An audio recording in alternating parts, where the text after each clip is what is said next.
Will Poole, welcome to the podcast. Oh man, thanks, Dustin. I appreciate you for having me. It's good to be here. This is going to be a lot of fun because there's a lot to cover, but I'm really excited to dive into your project, Project Free Will. But before we go there, could you quickly just introduce yourself and who you are, a little bit about you? Yeah, no problem. My name is Will Poole. I am a former NFL football player. I'm originally from New York City. Grew up in Queens, New York. After that, I went to Boston College to play football. Transferred out of there and went to Ventura College to play football. From there, I ended up at USC, which ended up being home. Played for Pete Carroll, won a national championship there, and then got drafted in the fourth round to the Miami Dolphins. But growing up in New York City, I played a lot of basketball growing up. As soon as the sun comes out there, the basketball courts are filled up. I was only child to teenage parents.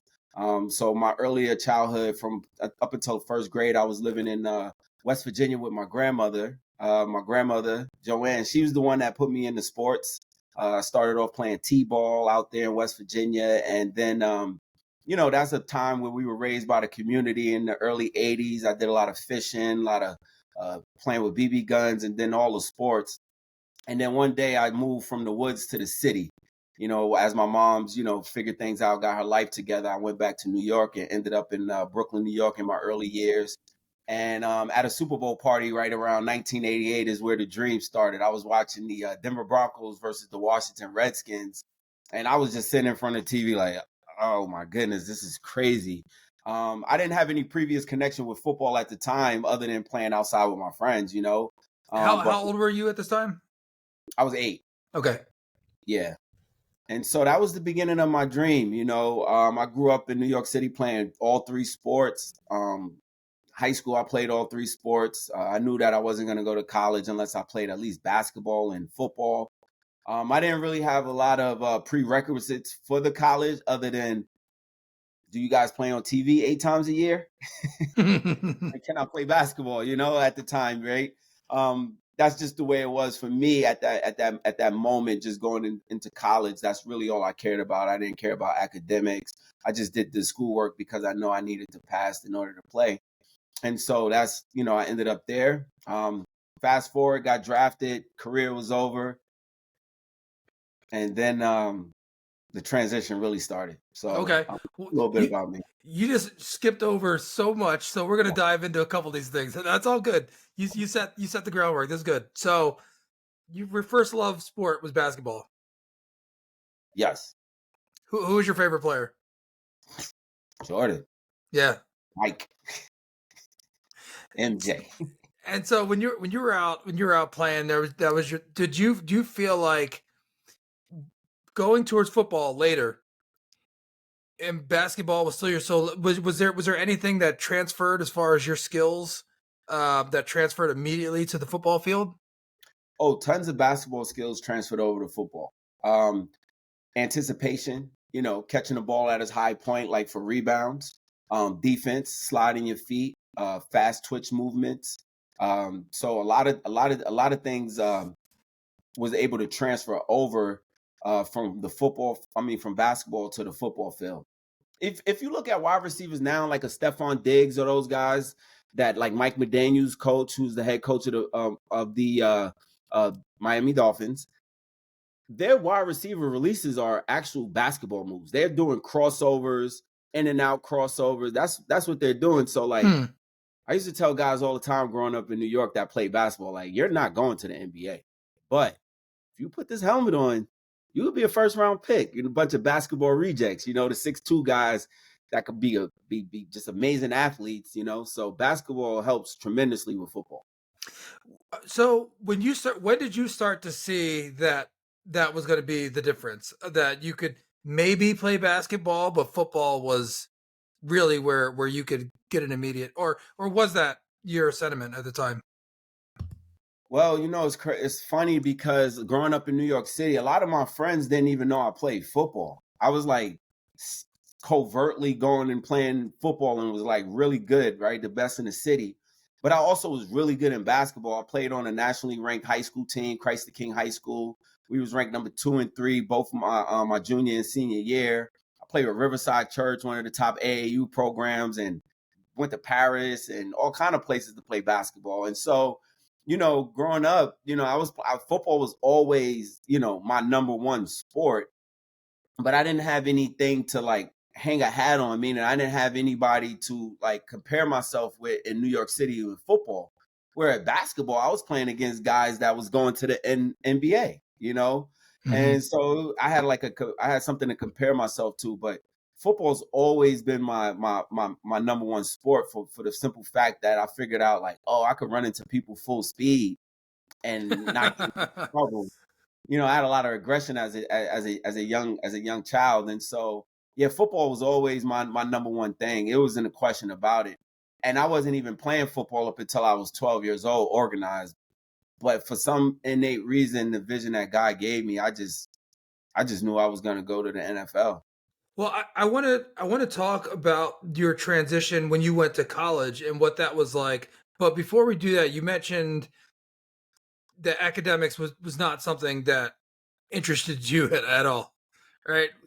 Do you think, in hindsight, was there anything? And again, this is all hindsight, Mhm. that you had control over that you could have done differently as far as that? I mean, I won't say it's like regrets, but like, man, I wish I had done this, or maybe if I did a little bit more of this, I wouldn't have faced it. Was there anything like that in your mind?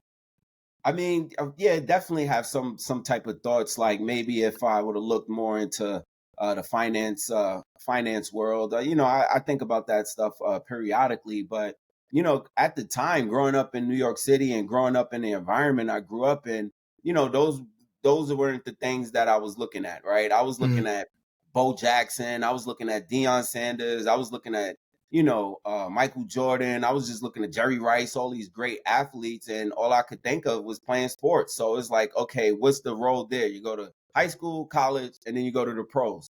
I didn't think anything outside of that. Like I didn't go to guidance counselors. It was no doubt in my mind that that was going to happen. And then I realized that I have to do my schoolwork in order to continue to play. So that was the catalyst for me having great grades is the fact that I wanted to play. I didn't want college coaches to come and look at me like some dumb jock because I'm not. I just knew I just put all my eggs in one basket. That was kind of my mindset. Education. My mom and my stepdad. They wanted me to go to college and graduate and push education, but I was so knee deep into the basketball and football world, I wasn't thinking about school. So one of the things that I think is so remarkable about, and one of the things I love about doing this and having these conversations, your journey and all the things that you've seen, and we're going to cover many of them here, and playing college, playing professionally, then going to the corporate world and being an entrepreneur, all these things, is that now you have a spectrum of context that you can share with other people. And that's one of the things we'll talk about your project, and even what I'm doing now, is that now we have an opportunity to show other people, like, yes, it's this, the sports is this, but then with the education is this, and your drive to accomplish anything that you want to do is this, and they all work in tandem. And it's just a remarkable thing that I think we have the opportunity now to really make an impact on other people coming up now. Absolutely. 1000%. One of the things that I shared towards the end of my speaking engagements is that, I think one of the biggest things that we could do as humans is withhold information, especially if I can give someone half my age a shortcut, because as you and I both know, there you can make a decision that could set you back 10, 15, 20 years or the rest of your life. And, I want to be able to share the information that I have based on, my life and the testimonies that I've been able to put together through the grace of God and be able to still be here and make it through to, empower somebody else and give them some golden nuggets for themselves to be able to kind of like, sit with and, take it how they please and take what type of information applies to them. But yeah, I think the most selfish thing we could do is have information and not give it to anybody and I because give it's it to free. yeah. Yeah. So so I digress. So you go to college. You're playing sports in college. Tell me about that transition and that experience for you. Well, it was an interesting experience now that I look back on it, because I went to college just unprepared for life. I made a lot of most of my decisions as a child on my own, and with that level of freedom, there's some drawbacks on that. So I went into Boston College with no identity of who Will Poole is.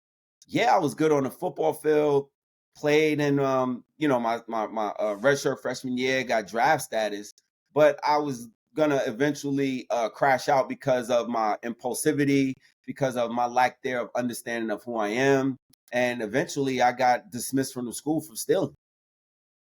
So I went to school 1,000% unprepared for life. Do you think, and this is not taking any personal accountability, but when you talk about being prepared, was there anything else that maybe the school could have done to help prepare, or maybe your high school? I mean, I think I'm a big part like personal accountability, right? And I know you are too. Like you do things that you should have done, whatever. Like, it is what it is. But do you think, are there anything that the community, the schools could have done to help ease the transition of student athletes? I think things could be in place, but I went to a PWI. So, at the end of the day, it's definitely going to be a huge disconnect as to what some youths coming in from the inner city may need. And so I think certain schools like that have high profile athletes coming in should implement some type of programs where, young athletes, young adults could come in and feel comfortable in their new environment and be able to help them, with a soft landing based on having someone there that actually understands them. But at the end of the day, as I look back on it, there were probably opportunities out there that someone came up to me and try to talk to me, and for whatever reasons it just didn't register. From maybe it could have been the whoever the person, who the person was, or just the timing. Mm, But there I could look through my life and chapters, and I could point out different moments where there were opportunities for um someone to come in and encourage you, and you kind of see things from a different lens. But until you're ready, it'll fall on deaf ears. Yeah. yeah. So, after you deal with this scenario, so how did you? And again, this name of this podcast is Tools, Talents, and Techniques. Were there any tools or techniques that you used to get back on your feet after being dismissed? Yeah, I just, first of all, I I I did the crime, I did the time. I got suspended for a semester, and unfortunately for me, that was the football semester. So now I'm home watching my team play, and I just had to go and make sure that when it was time for me to go back to college, wherever that was, that I was more mature, bigger, faster, stronger. I went and got a job, and I also took a couple classes at Queens College just to, you know, still be active and still working towards my ultimate degree goal. And so, just the spirit of being resilient, which is a skill. Is something is it's an innate trait that I feel like is a skill. And then just having that, fight inside of me, that North Star. I never lost sight of the North Star, which was the actual dream. But now, at this current moment in my life, at that stage in my life, the dream was absolutely starting to cost me. It was Mm. costing a lot. My dream actually cost me in the long run. It cost me my mental health, my education, and then also cost me my childhood.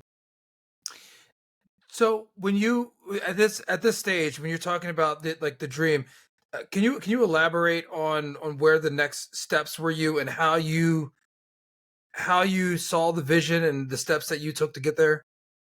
So, the vision definitely was still to make it to the NFL, but the journey quickly changed. Mm, There was, maybe I need to go to D1 AA route, D2 route. Then I got a phone call from a coach over at Boston College, surprisingly, because I was getting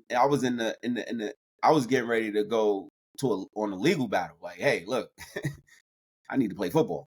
And Hmm. so he called me and let me know that, you could go to junior college and get re-recruited. So a graduate assistant who was at Boston College when I was there ended up taking an offensive coordinator job at Ventura College. And next thing you know, I spoke to him maybe on like I don't know, a Wednesday. The next Tuesday, I was on a plane to California to play at Ventura College with 2 years left for eligibility. And so, I came out here with a mission. Yeah. It was, I was 21. I made second team All Big East as a redshirt freshman, so I had draft status at this point. And junior college is like 13th grade. And so, playing against Michael Vick already, playing against that 2001 Miami Hurricanes team already, I'm like, hey, look, if I don't go out here and dominate these 17-year-old, 18-year-old, young adults in 13th grade, then I'm not as good as I think I am. And so I did. I got about 40 tackles, 7 interceptions, 6 block kicks. It was, I've already played 2 years of like major college football, so I had technique, I had skill. They didn't even know, so I was kind of cheating a little bit, but it worked out. I was the first team All American, and I got a scholarship to USC for a one Yeah. for one. So That's amazing. That's amazing. yeah. And so then you go to USC, Mhm. and tell me about that experience. And especially at school that you already had this experience. And let's go back from high school playing on a nationally ranked basketball team. You go to Boston College, big program. Again, you go back to 13th grade. That's funny. I didn't think about that. And then you go to USC, which is, with the biggest one of the biggest of the big. Like what was that experience like going there? Probably going. It was the greatest. Probably one of the greatest sports experience that I ever had. Again, like I knew I was going to the NFL. But if you would have told me I was going to go to USC, that was already preseason ranked number 2, come out first game against Auburn, number 1 versus number 2, competing for a national championship. I was all in, and I got the last scholarship up there because I was a 1-for-1, meaning I only had 1 year left of eligibility, and so when I think about that and getting that scholarship, and I got that phone call, and I think about the last 18 months, right? Because 18 months prior to me getting a phone call from Ed Ogeron, I was back at my mom's house trying to figure out my life. Like I was working on Madison Avenue as a security guard, wearing polyester and pop-in ties, you know. And all my friends like, hey, ain't you supposed to be playing football or something on TV? And I'm getting back on the bus and I'm back in the neighborhood. And so, I didn't want to go back to the neighborhood. And so getting that scholarship to USC, I remember the day they called me and was like, hey, we got the scholarship for you. I didn't need a parent's signature because I was already an adult, right? And so they said, do you want us to send it in the courier or we can send it overnight to tomorrow? I was like, man, you send that thing in the courier right now. I don't want y'all to change your mind. I'm finna sign that thing right now. So he sent it. It came about 7 p.m. I signed that thing with all my friends in there, and then I just start crying. Yeah, because I mean, I imagine all that took to get to that point. Like all the ups and the downs and the stuff that you had to fight through to get there. That makes sense. That makes Yeah, sense. I think. When you talk about the culture in these different and having these different experiences, can you talk about the experience of being at USC with that team and how that compared to some of the other cultures? Anything that you learned during that time about yourself, about teamwork, about leadership, about competition, anything? Yeah, I mean, so when I got to SC, I got there and I'm like, oh, this is real. This is real football. Boston College was cool, but they were actually okay with going 6-4, 7-3, getting to like an insight.com bowl. They didn't care about national championships and playing BCS January 1st games. I did though at Boston College. So I used to get into it with a lot of people about their effort and the things that they actually cared about, because I'm like, look, I want to win. And because if we win, everybody gets an opportunity. So when I got to SC, the first thing I could recognize was, oh wow, we got a lot of athletes, a lot of people could play, but the most important thing that there was the foundation that they built. It felt like a family. It really felt like a family. It felt like our coaches really cared about us, and Pete put us in position to be successful. And competing was at the top of the list for us, right? Healthy competition. So we used to have this thing called Competition Tuesdays. Each one-on-one that we would have on that day would be filmed. So wide receiver versus DB, running back versus linebacker, O-line, D-line. And it'd get filmed. Each individual one-on-one battle. The next day, Wednesday's team meeting, the whole team, and we got the big screen up there. We're watching the one-on-ones. So now everybody in there, as you can imagine, is like, oh, he got work. Rewind the tape. And so what that created was an atmosphere of like healthy competition, because you didn't want to be the guy on the tape that get embarrassed, and now everybody pointing at you, So every Tuesday it just the level of raise, and it just iron sharpens irons. It just made us that much better. So when we got to the game on Saturday, it was easy. Like the games were literally the easiest part of those years playing for Pete Carroll when we won those national championships, because we practiced so hard. You practice how you play, right? So if you either get better or you get worse, you don't stay the same. You're right. So you practice how you play, full speed, intensity. I'm not trying to hurt anybody, but I'm also not trying to get beat. I'm not trying to lose, right? And so then you come together on a Saturday as one unit. Oh man, we was going out there. We was really intimidated. The game was over before the game started a lot of times. Did you feel now, or even in retrospect, thinking back then, did that start to bleed over into other parts of your life on how you prepare for things and how you approach things? Yes. For me, I was at SC for 6 months because I was a 1-for-1. As soon as the season was over, I left to get ready for the NFL. That small window of time in my 42 years created so much for me, so much understanding of leadership from Pete Carroll. Pete Carroll used to say things on a Thursday like, look around the team meeting room and go, you guys are ready. And just him saying that, I felt like I was ready, right? But it was because we prepared. What he did was he put the best of the best coaches in position to be successful and let them do their jobs, right? He wasn't in every meeting and, trying to have his hand in everything. He just, got the best people and let them go do their thing and be the best. And he just kind of like made sure everything was status quo. And, he's a real person, and as an athlete, you could feel that, we all can feel that. So no, it was great times. That was the best. That was the best. Well, I definitely want to put a pin in that comment and Pete Carroll and how he does that leadership when we start talking about the transition into the corporate world. So we got to Yeah. definitely touch that. But I don't want to skip over your NFL Okay. career because that's remarkable, and I'd love to hear you expand on what that experience was like for you. Well, the experience was great, but I'll be remiss not just being honest and letting you that I still was, dealing with issues that I had. I still was having identity issues. I still, made it to the league. And it's not lost on me that, all the stars aligned for me to get there. I'm so absolutely grateful for that opportunity. But I made it, and I made it on a broken child's dream.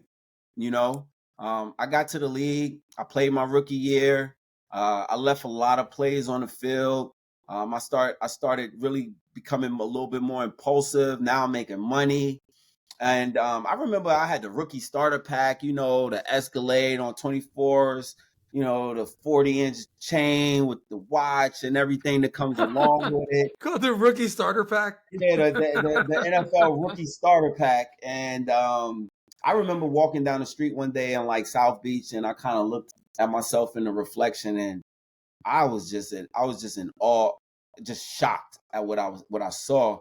And that probably was the last time I really wore like jewelry like that, because I just didn't really like the way that felt. And so, my NFL career fell short. I got injured the next 2 years, and I quite frankly left a lot of plays on the field. And those are the things that through the grace of God, I've been able to kind of deal with day to day. Some days is tougher than others, but and that all comes and stems from childhood, lack there of identity, understanding of yourself, of self, and putting myself in those positions. So yeah, I look back at my NFL career. I'm thankful that I got a chance to realize my dream, but I left a lot of plays on the field. Yeah. Well, one thing I don't want to overlook what you said is you remember the moment that you looked at yourself and were like, "What am I doing?" You remember that exact moment? I remember it like it was yesterday. I was about to go out. It was daytime. And I don't know, we was just like parked. I remember exactly where it was at. It was on I want to say either it was on Collins and like maybe 3rd Street or 4th Street or something like that. I was walking towards like I don't know where I was going, but I looked in like they got the stores. I looked at one of the stores and I saw my reflection and was just Yeah. like, because you're like, why is everybody looking? You walking like, what is everybody looking at? Looking at why are they looking at me? Right. And I'm walking around with jewelry and chain and glasses, and it's like, oh, that's what I don't Yeah. like. Yeah. It's not me. So pretty much I was already doing things like that. That's just not who I am. Yeah, well, I think that's such a impactful moment to reflect on because being able to acknowledge of like how you feel and how you think, even if you can't really nail it down, and you talk about identity, it's like what is it? It doesn't feel right. Like this isn't me, and that's a very evolved starting point, right? To be able to make change, to make different decisions with what you're doing, because sometimes if you never realize that, if you never come to that point, then how are you going to make different decisions? How are you going to build on that? No, yeah, 100% right. I mean, you know, that was my rookie year. So, I played 16 games that year, started a few. Going into my second year, we got a new coach. That's when Nick Saban came and was the coach of the Dolphins. And, I don't know the date that he took the job or his first day on the job, but the very first time I met Nick Saban was definitely not the way I wanted to meet him. I just recently got a DUI and got out of jail, and this is me meeting Nick Saban the very first time, straight from jail, in a Sean John oversized velour suit, smelling like alcohol and just disheveled. I didn't get to go home, no shower, no change of clothes, go straight to the head coach. This is my very first time meeting Nick Saban. And So how'd that yeah, go? it's like, hey, nice to meet you, coach. And and we talked about the SC LSU game, like, because the year before we split a national championship with LSU and he was the coach. I think we would have won. So we had that little banter, and the next thing he said was, "This is a terrible way to meet you." You Yeah. know, and then we went in a conversation, and he asked me a question that I still think about today. He said, "What do you want your legacy to be?" And I was just like, "What?" I I didn't even know. Like, up until that moment, I've never had anybody ask me that. I didn't even know what that was. Hold on, wait a minute. On my end, you froze for a second. This you were Yeah. like, I still think about this to this day, and then you said something, it froze. Sorry, could Okay. you say it again? So I still think about this to this day. Nick Saban asked me, "What do you want your legacy to be?"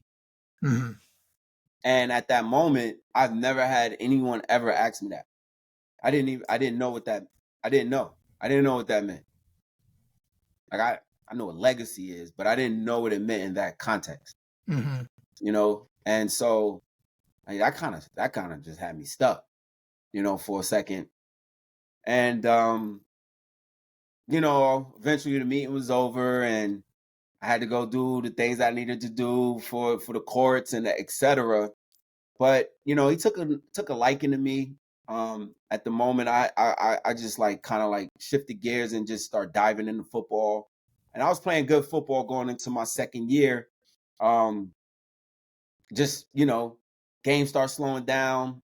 Stopped drinking, but I just stopped drinking because I got in trouble. I didn't stop drinking because I was trying to like better myself. And then I tore my ACL meniscus going into my second year. I was starting, so I'm ready now. The NFL, getting ready to be a starter and go do my thing, play on the field. I tore my ACL and meniscus, and I haven't played an NFL game after that. And from that point on, man, my alcoholism just kind of took over. I didn't have the ability to bounce back from that, because again, I'm still on a broken child dream. I'm still, I still don't know who I am, so all those impulsive decisions and just that way of life, ultimately it eventually, it's cyclical. Man, I'm so sorry to hear that. I mean, it's now that I know the man that you are and who you are, today. It's like I know that it's a happy story here, but that's so tough to hear about, like what you actually have to go through in those moments. And I'd imagine you talk about identity. I can only imagine, and I've had injuries in my life, but I never played professional sports or anything like that. But I imagine you're so tied your identity to living this dream, this broken child's dream, but you're living it, and then it's gone, you Yeah. know. And the tools that you have around you, the coping mechanisms, and if yours, in this instance is alcohol, that's what you're going to go to. That's what you're going to use to get through it. And man, it's unfortunate. Yeah, definitely grateful to be able to be here on this podcast and share that story. Um, I feel like throughout my life, all the trials and ups and downs prepare me for this moment exactly to share this story at this moment in my life to be able to you know give someone else that shortcut or you know give someone else a little bit of understanding of the things that's out there. Um, as you go down your career path, whether it's sports or not. There's going to be ups and downs, valleys and peaks, and how we handle that is super important. Yeah. So after your injuries, and was there before you go to find your life after football? Was there a comeback there? Did you what was the next steps in your progression? I was trying to play forever, man. So eventually I came back, but then I got people in the NFL pretty much start finding out about my alcoholism, so it became a little bit more difficult, for me to get a job because at the end of the day, if you're good, your issues, you're good, your athletic skills outweigh, your issues. But as soon as you stop, producing and then you just keep getting sooner or later those problems start outweighing, your value. And that's when they like, all right, we're done with you. And so, and then I look back as a business, right? Today I understand business. Back then I didn't understand business that way, and everything is relationship based, right? So coaches, they all the same coaches. Some of them coaches, the same coaches I had. So relationships, GMs, they all talk, you know, and I know that I'm not going to give a referral to someone that I know the person I'm referring is just not going to stand up individual or, not necessarily not a stand up individual, but is a liability because of the impulsivity, you Mm, know, like I like you, but I don't trust you yeah. because, I'm giving you this money and I don't know what you're going to do on Wednesday when we got practice Thursday. Right. So I understood that. And then I ended up trying out for different teams, had a cup of coffee with Kansas City. Then I got cut from that team. Uh, and I ended up in Toronto in Canada. And so I played 8 games there half the year. The next season went back to Kansas City again. That was probably wasn't a good idea, but I went back again because I'm trying to, I'm trying to get back in the league. I want the league Yeah. money. Um, get cut again. Now I'm back in Canada for 8 games, and that was the writing on the wall right there. I'm like, listen, they play 18 games up here in Canada. They got 18 checks. I'm missing half the season because I'm sitting here trying to play football in the NFL, and I'm missing some checks up here. I'm missing about 9 checks, you know? And so I just was like, look, I'm done with the NFL, and I'm gonna just stay up in Canada and just finish my career up there. So that's what I did. Mm.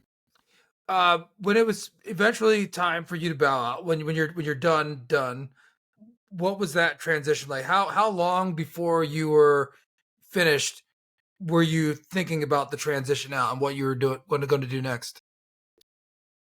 So while I was in Canada, I was going through it because I'm like, well, what am I like? What do we have for the people that's transitioning, right? Like,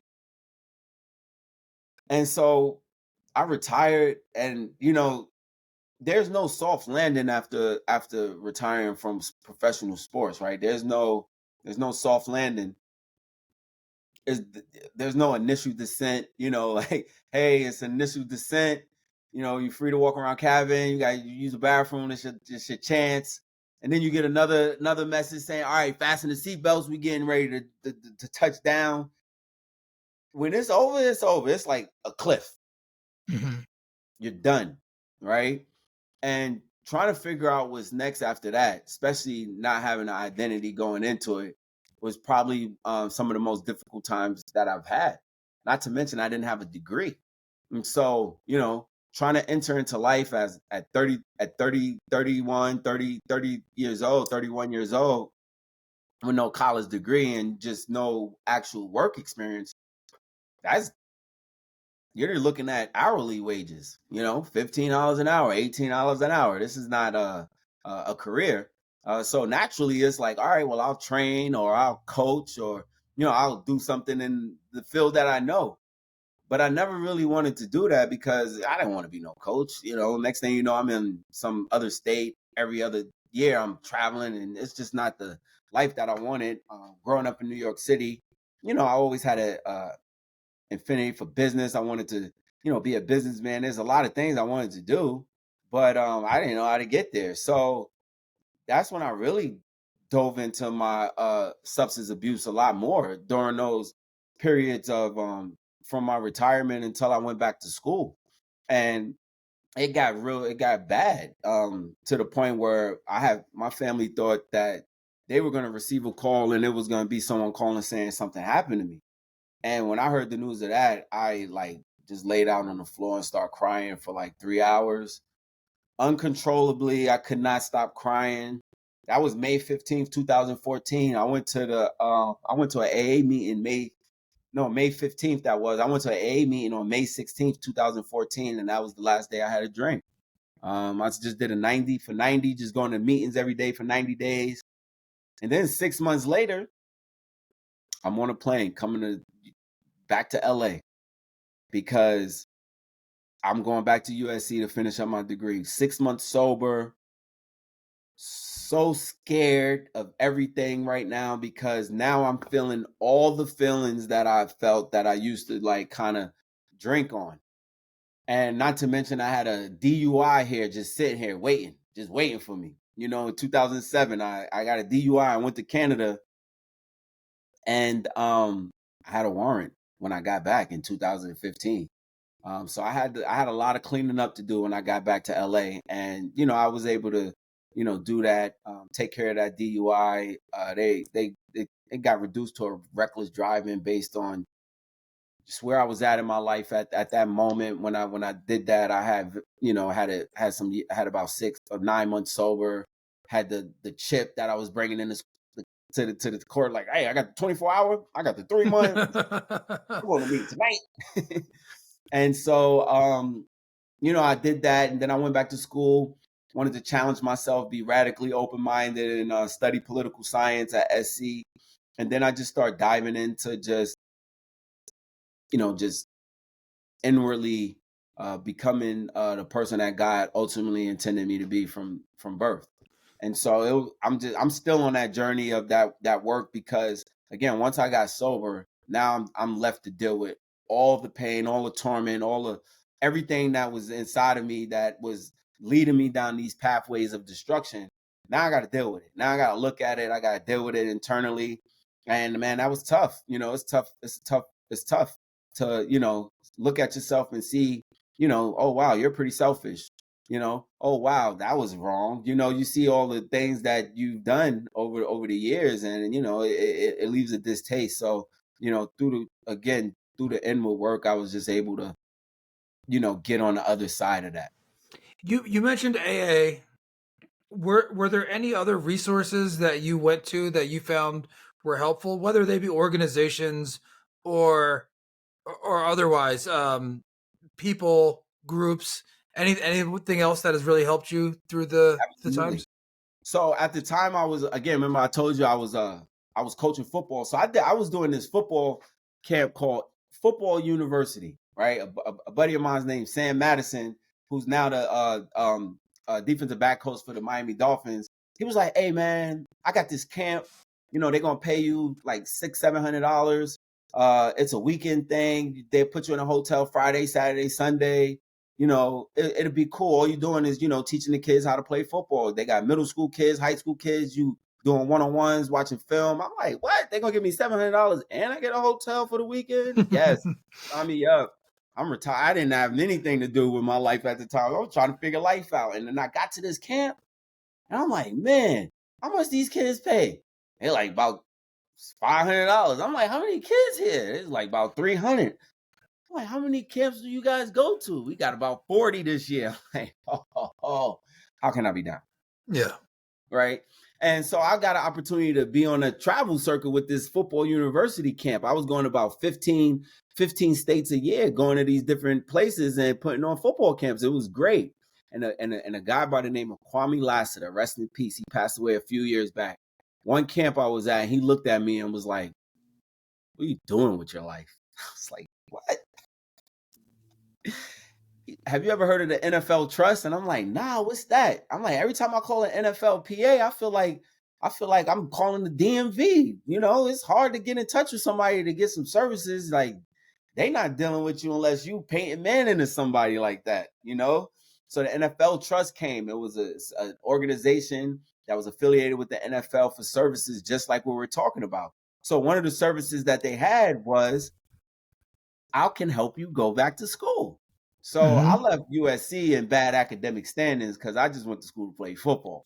And so, although they had scholarship money for me to go back to, being that I was on probation, I'm so far out, this is like 11 years later, right? So now it's like, hey, you could come back to school, but you got to prove that this is something that you want to do. So you got to, let's get the NFL Trust to pay for 2 classes, come in and take 2 classes, you know, then take another 2 classes in a semester. So we put a degree plan together and the NFL Trust paid for it. So the NFL Trust services helped me out tremendously.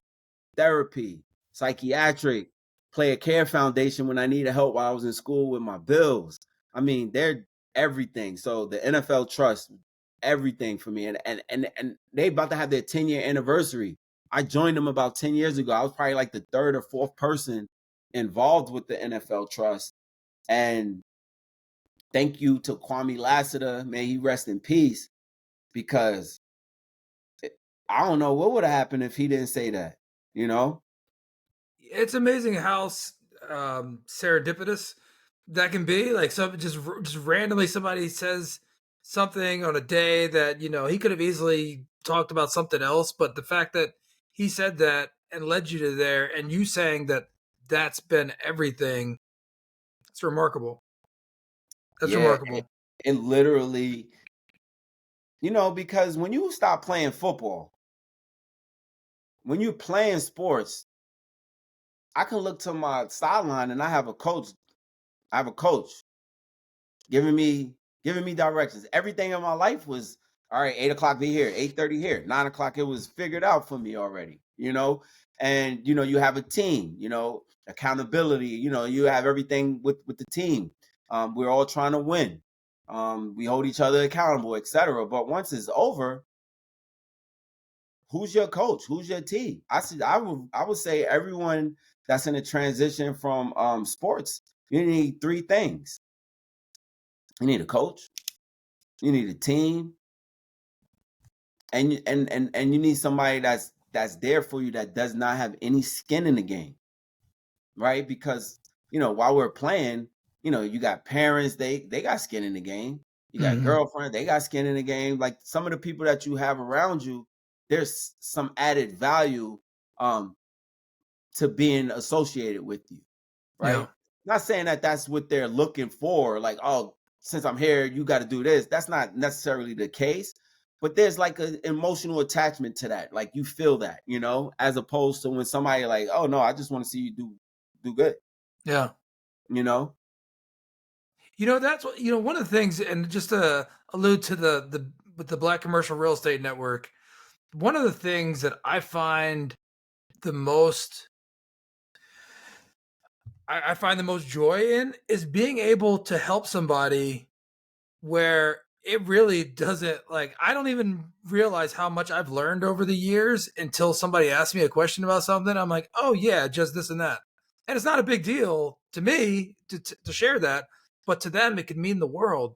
And you're like, oh wow, I guess I have learned a lot. I guess I am doing something because honestly, sometimes I felt so rudderless and so like, what am I doing? I don't fit in this industry, and am I enjoying this? And there's an identity thing there as well in the commercial real estate.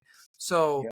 that really resonates with me when you saying that, when of like you need somebody like that, and that's what one of the things that I'm trying to do for other people as well, because it's amazing how much that can blossom into other things when you take that attitude.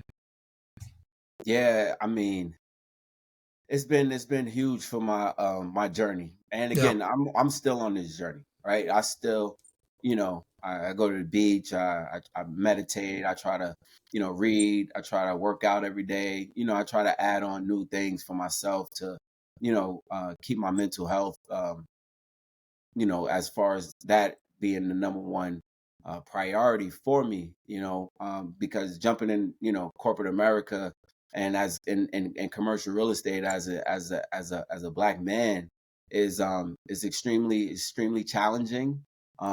And it's not the work that's challenging, although we know just the actual day to day of being a commercial real estate advisor is challenging. I would say that's probably like 10% of it. Yeah. It's crazy to hear you put a percentage to it, but yeah. I mean, like, this is open for discussion, but I would say 10% because the other 90% is like, hey, I'm just at the water fountain getting water, and somebody comes and asks you if you know your dad, Mm. So So we kind of skipped over it. So tell me about how you got into the corporate world after football. I'm sorry, wait. We got lost there. I got lost there for a second. We started skipping around. no, I hit you with one. So I went back to SC. I went to school, and it's right around graduation time. I'm in one of my classes, and I'm talking to I guess one of my classmates. Again, I'm 33, they 23, but we're in the same class. And I'm like, oh man, hey bro, we gotta get a job. What are you gonna do? Because I wasn't even thinking about that. And so I'm like, all right, well, I want to make a lot of money. I want to make my own schedule. So the process of elimination kind of got me to commercial real estate, right? I want to make a lot of Mm. money. I want to make my own schedule. So much stuff just fell by the wayside, right? I'm not going to engineer and miss that boat, Yeah. right? On the on the math tip, not be a doctor, not going to be a lawyer because I'm not going to law school. I'm already 35 when I graduated. No way I'm going to law school. I need something to dive into right now, and it was commercial real estate. And being a USC Trojan, as you're aware of, Southern California is filled with Trojan alumni in the commercial real estate space. So I tapped into this. I did a keynote speaking engagement for the USC football team and business alumni. And at the speech, I start talking about my next step, and I'm excited for it, but I didn't say what it was. And so there were some people in the audience that were in commercial real estate that I was hoping come up to me and say, "Hey, what is it?" And they did. And I said, "Commercial real estate. Come see me next week." Yes. And so from that point on, I went on like a 4-month tour around Southern California, just meeting with a bunch of Trojans that they were. One Trojan would lead me to 3 Trojans, then another one lead me to 5, and then one would lead me, like, the network was unbelievable. Then I got a call from this guy named Nick Brown, and he's like, "Hey, got a job for you. Call this number. You got any questions?" I was like, thank you. Hung the phone up. That was the beginning of my journey. Wow. Well, that's the power of the network right there. Power of the network. And it works if you work it, right? Like, you got to work it though, you know? Yeah. You got to work it, but yeah, the power of the USC network is tremendous. So, and are you good with time? Do you still have a few more minutes to? Yeah. I'm good. Okay.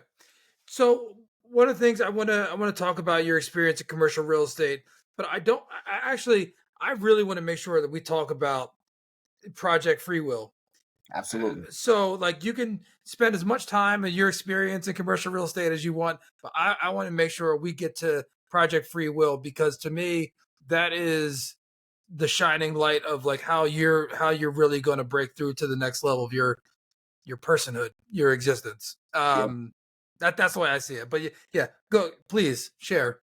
Yeah, no, I mean, the information, like you said earlier, like, I'm just thankful for my 7 years in the commercial real estate space, right? The information that I was able to gather is just invaluable. I can take it with me, and be able to apply it to some of the things that I was doing.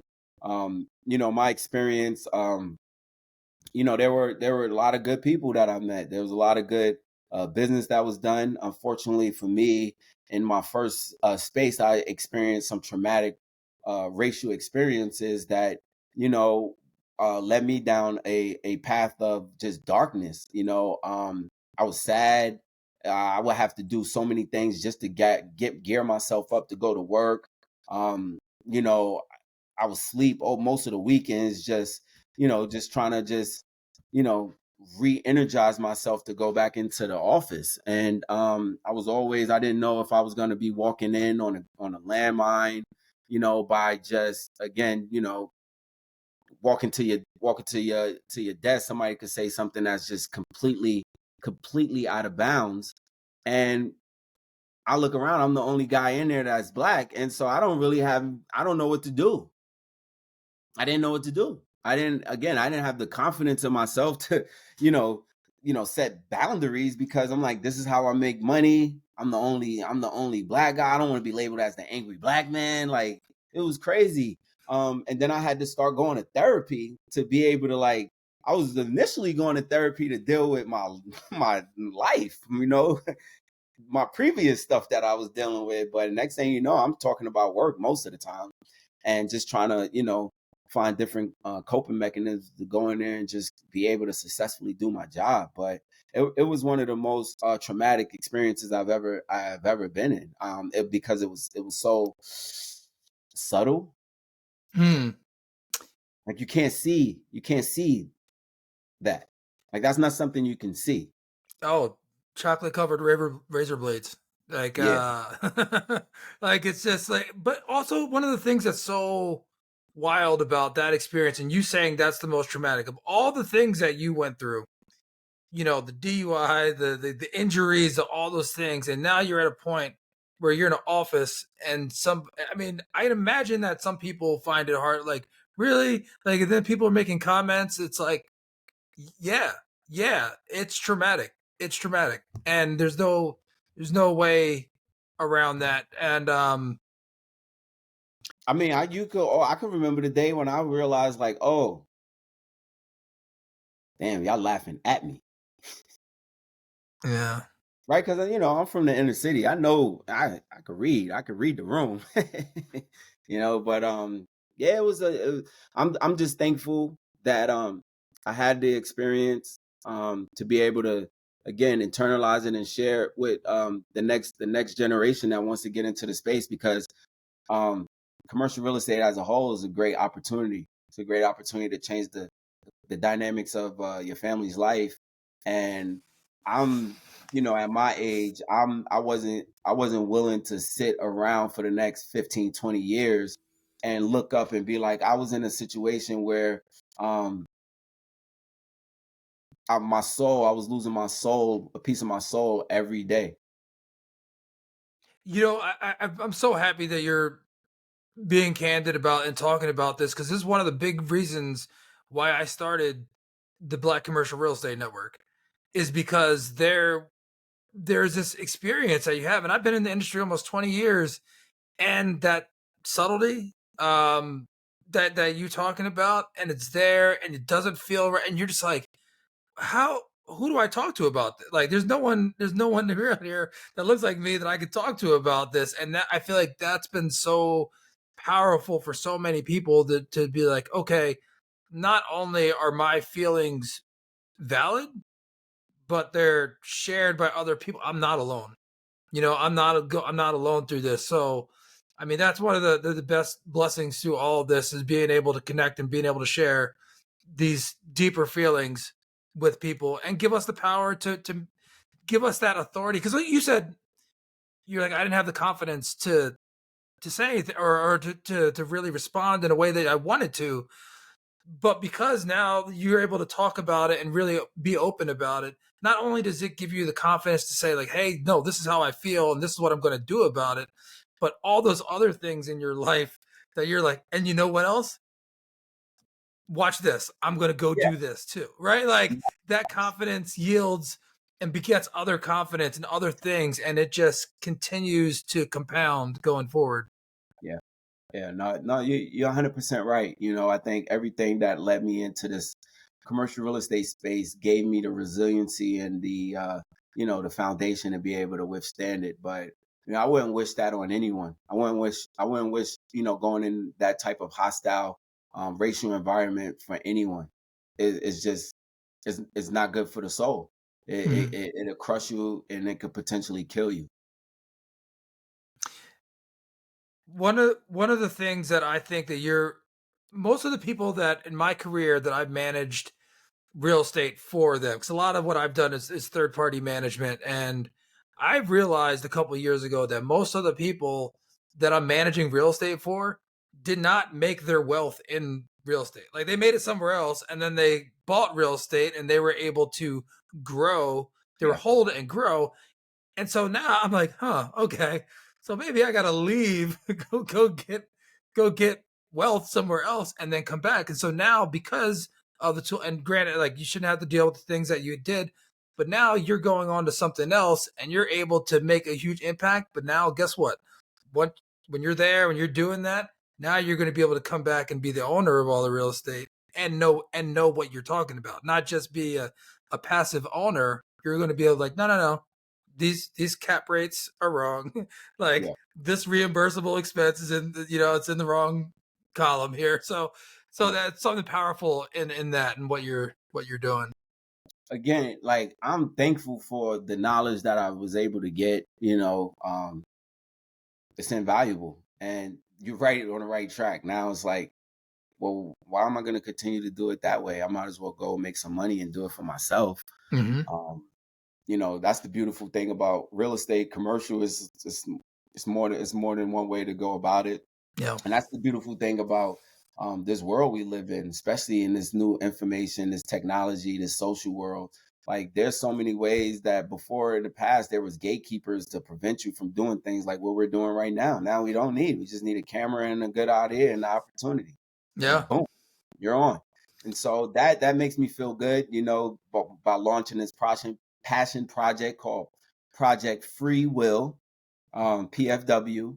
And I've been having a great time doing it because it encompasses everything that I love to do, business, music, fashion, journalism, talking, podcasts. So it's pretty much a multimedia platform, giving athletes an opportunity to share stories through their lens. I'm also having the opportunity to share my story through speaking engagements, corporate, corporate speaking, community college, college speaking, athletic teams, etc. So it's just fun, man. We putting together the same, a pitch deck, out call list. Call a call list is no different than outreaching and cold calling. So I'm just doing the Hmm. same thing, but it's just like I'm the product, and that's a lot more fun. Yeah. And now because of all your experiences and all the different pools that use, no pun intended, all the different pools that you've been in, it's like you're bringing your whole self to this, and now you can draw on those past experiences and even all the things that you touched on today of like, oh, this is what I learned here. Oh, and I learned this lesson here, and you carry all that with you now. So you're bringing your whole self, a holistic approach to this project. Yes, yes, I'm bringing everything that's inside of me, but most importantly, just being um truth, like expressing my truth, and being someone on the front lines for give others the opportunity to do the same, and be seen, be heard, right? Because a lot of athlete stories are told from the lens of someone that's not the athlete, and I believe for me, Mhm. having a safe place, especially life after sports, is important. And I just get to encompass so many different things that I enjoy and mix my business and passion and find a way to make some money doing it. It's just like, man, it feels free. So I'm Yeah. super thankful. I got a great team, and it's been awesome. Well, Will, I'm super proud of you. I'm a big fan of everything that you're doing, and you said a lot of things today. I didn't know the full backstory like you gave today, and it's extremely inspiring. And I'm excited for you. And the world is your oyster, and I'm happy to be even play a small role in that, hoping to share your story. And yeah, thank you, man. Appreciate it. I appreciate you. Thanks for having me. Anything you ever need from me, feel free to give me a shout. If anybody out there listening wanna follow Project Free Will on Instagram at Project Free Will, one word. My personal Instagram is at Will underscore Poole, Poole. And we just out here just trying to share stories and spread some light on these athletes' perspectives.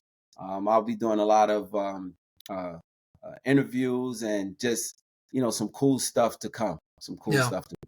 Well, we'll share all of your contact information, all your projects in the show Okay. notes. And yeah, Will, great stuff, man. Appreciate it. All right, man. Thanks again. Thanks for having me, bud.